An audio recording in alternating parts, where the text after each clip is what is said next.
High বন্ধুরা, তোমরা সবাই কেমন আছো? আশা করি খুব ভালোই আছো। আবার তোমাদের কাছে একটা নতুন ভিডিও নিয়ে চলে এসেছি।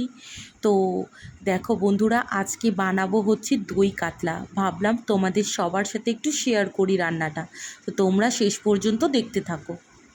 তো দই কাতলার জন্য কি কি নিয়ে নিয়েছি একটু দেখে নাও। প্রথমেই দেখো, বাজার থেকে মাছ নিয়ে চলে এসেছি। একেবারে বড় বড় পিস করে এনেছি কাতলা মাছ। তারপরে দেখো মশলা কী কী নিয়েছি একটু দেখে নাও। হলুদ গুঁড়ো, লঙ্কা গুঁড়ো, জিরে গুঁড়ো, ধনে গুঁড়ো, স্বাদ মতো লবণ, আর তেজপাতা, গোটা জিরে, আর গরম মশলা গোটা। তারপরে এদিকে কুচি কুচি করে পেঁয়াজ কেটে নিয়েছি, কুচি কুচি করে টমেটো কুচিয়ে নিয়েছি, লঙ্কা নিয়ে নিয়েছি। তারপর দেখো কাজু বাদাম আর পোস্ত বেটে নিয়েছি, আর এদিকে আদা রসুনও বেটে নিয়েছি একসাথে।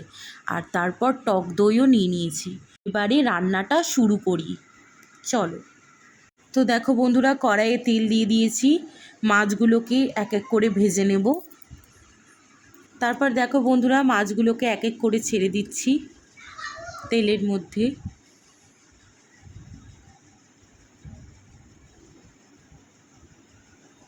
তো তোমাদের কার কার দই কাতলা খেতে ভালো লাগে একটু জানাও বন্ধুরা। আমার তো সব মাছগুলো ভাজা হয়ে গেছে। এবারে কড়াটাকে গরম করে কিছুটা তেল দিয়ে দিলাম। তারপর দিয়ে দিলাম গরম মশলা আর গোটা জিরে ফোড়ন, তার সাথে দিয়ে দিলাম তেজপাতা। তারপরে দিয়ে দিলাম পেঁয়াজ কুচিগুলো।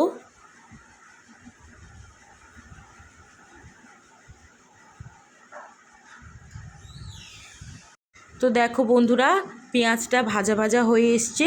এরপরে দিয়ে দিলাম আদা রসুন বাটাটা, দিয়ে ভালো করে ভেজে নেব। তারপর দিয়ে দিলাম টমেটো কুচোগুলো, দিয়ে টমেটোটাকেও ভালোভাবে ভেজে নিচ্ছি।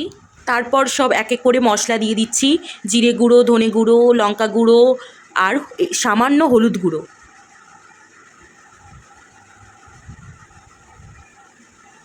দিয়ে মশলাগুলোকে ভালো করে কষিয়ে নিচ্ছি।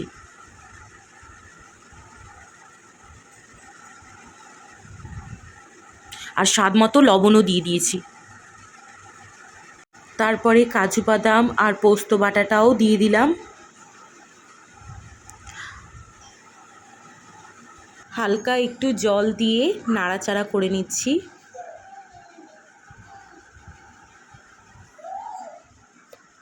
তারপর দিয়ে দিয়েছি টক দই।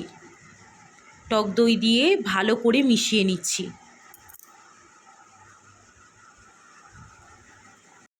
তো দেখো বন্ধু, মশলা থেকে তেল ছেড়ে ছেড়ে এসছে। এবারে হাফ বাটি মতো জল দিয়ে দেব। তারপর আমি জলটাও দিয়ে দিলাম।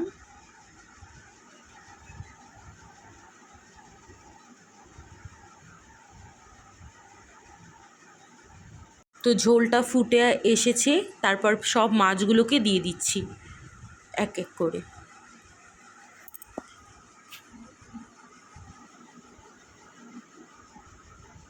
তারপর সব মাছগুলোকে গ্রেভিটার সাথে ভালো করে মিশিয়ে নিচ্ছি। তো আমাদের দই কাতলা রেডি হয়ে গেছে। তো আমাদের দই কাতলা রেসিপিটা তোমাদের কেমন লাগলো অবশ্যই একটু জানিও কমেন্টে।